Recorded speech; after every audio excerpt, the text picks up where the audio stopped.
एक बार भगवान के सेवक ने भगवान से कहा, आप सारा दिन मूर्ति बनकर खड़े रहते हैं। आज आपकी जगह मैं आपका रूप धारण कर लूंगा और आप आराम से घूम आओ।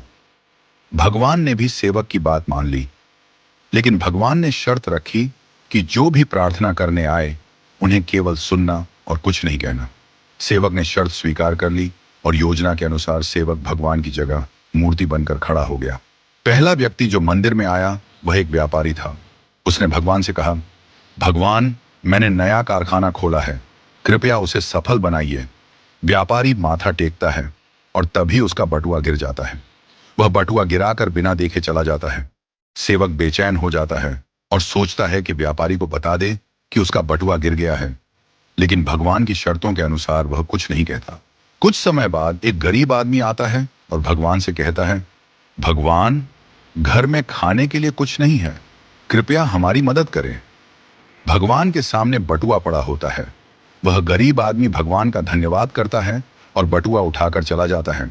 फिर एक नाविक आता है और कहता है, भगवान, मैं 15 दिनों के लिए समुद्र की यात्रा पर जा रहा हूं, कृपया मेरी यात्रा में कोई समस्या ना हो। ठीक उसी समय व्यापारी पुलिस के साथ आता है और कहता है, यह नाविक मेरा बटुआ चुराकर भागा है। पुलिस नाविक को पकड़ कर ले जाती है। इस बीच सेवक बोल पड़ता है, बटुआ गरीब आदमी ने चुराया है। इसके बाद गरीब आदमी को पकड़कर जेल भेज दिया जाता है। रात को भगवान लौटते हैं और सेवक खुशी खुशी पूरा किस्सा सुनाता है।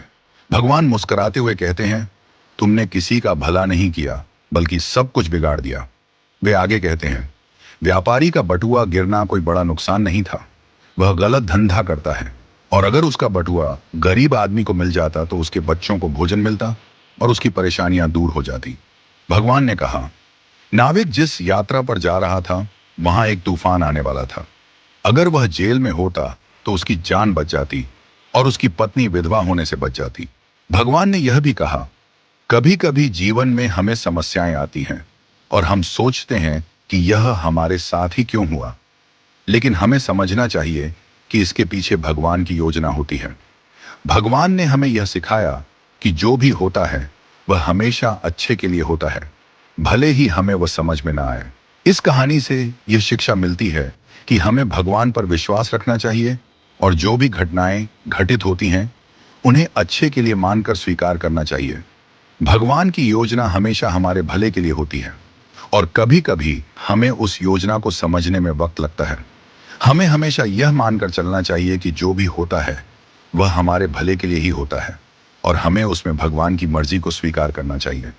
हमें कभी भी किसी स्थिति में निराश या हताश नहीं होना चाहिए, क्योंकि हर घटना के पीछे कोई ना कोई गहरी योजना होती है जो हमारे जीवन को बेहतर बनाने के लिए होती है।